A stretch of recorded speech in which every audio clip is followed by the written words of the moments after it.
those kinds of memories, like individually, they're great.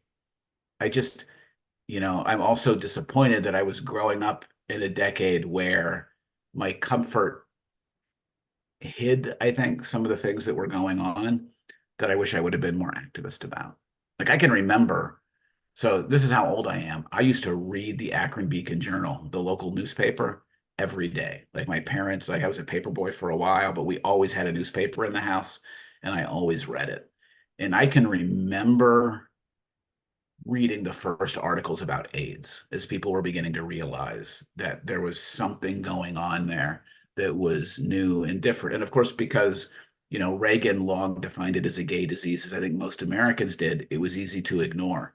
But I remember reading those articles and feeling like the fear of like pandemic, which I guess we all understand. And AIDS was not that, obviously, but reading it and like thinking in retrospect, I should have been more attuned to the suffering of people in that kind of crisis. But the problem of the 80s was there was always something shiny and happy to chase after instead. Should we think about death squads in Central America? Should we think about American foreign policy in El Salvador and Nicaragua and on and on?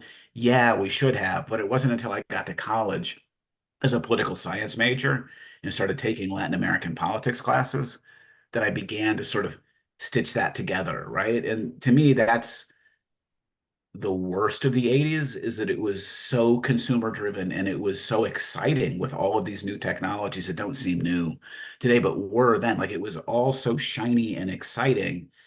It was too easy for Americans at large and me as an individual. Now, I was a kid, so I don't entirely blame myself, but it was easy to get caught up in the consumption of it all and in a way that kind of get bought off to not paying attention to, well, why is it that we have this stuff so cheap to consume? Why is it that we live relatively comfortable lives in the United States?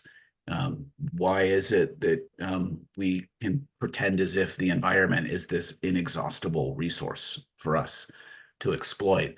And I think the 80s was a time building on the activism of the 60s and the 70s where we might have done something with it, especially with the end of the Cold War. There's a real opportunity to do something different.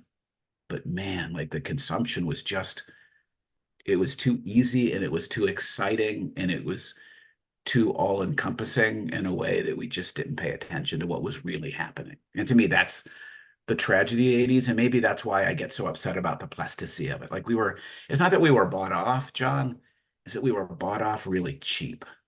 It's like they didn't even give us really good stuff.